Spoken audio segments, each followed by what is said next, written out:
Divyam Chootharasam Peethva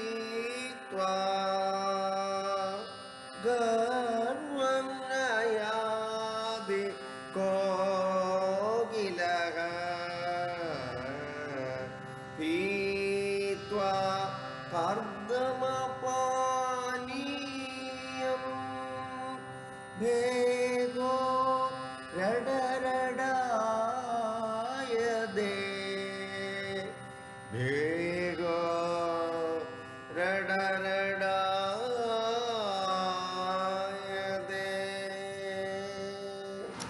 This Subhashitam distinguishes between a man of wisdom and a fool by a good comparison. The bird cuckoo, after drinking the divine, very sweet mango juice, sings very well without any false pride, whereas a frog, after consuming the polluted water from the mud earth, makes loud noises. The implied meaning is that a man of true wisdom keeps quiet and talk very little, whereas a fool, after getting bits and pieces of knowledge from here and there, makes loud noises with false pride, thus polluting the entire atmosphere. Thus the message in the Subhashitam is to continually acquire knowledge, but to reduce our talk day by day for the overall development. The country named Cambodia was ruled by the king Tingabinga. Once a sadhu came to the king's court and said this: "O king, for the last 15 years I was on a pilgrimage to various sacred places, and in the process I understood the secret meaning of righteous governance. So I have come here to offer my service as Rajaguru in your court to guide you properly in the governance." On hearing this, king smilingly replied, "O Sadhu, your offer of service as Rajaguru is indeed very auspicious.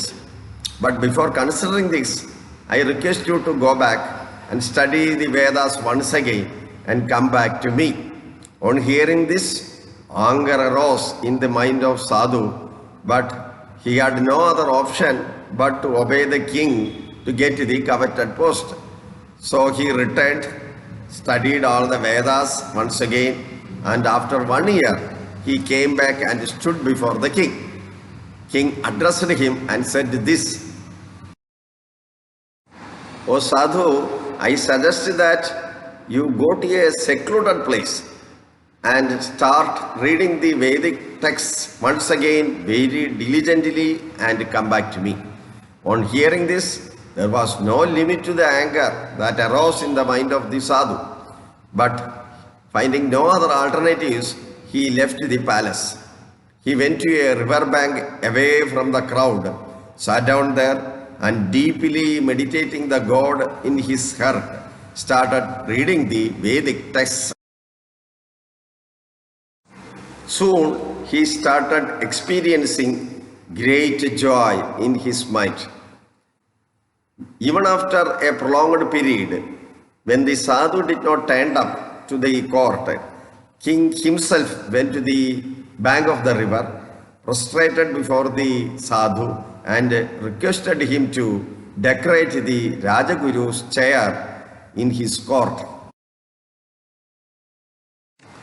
But Sadhu was altogether a different man now. He was least interested in the material comforts now. His false pride had given way to self-knowledge.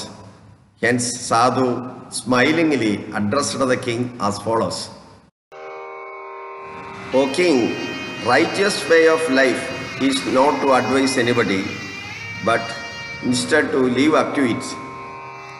Mere lecturing on it gives rise to false pride, whereas living up to it leads one to internal bliss. Now I am experiencing eternal bliss by practicing the same only. So I am least interested to forego my unlimited happiness for the sake of very little pleasure obtainable from your offer. Your suggestion to me to be a beacon light to others is very clear. I bless you to be a self-illuminating person. On hearing this, a jubilant king prostrated before the sadhu once again and returned to his kingdom with the satisfaction of making the happy tidings of the event.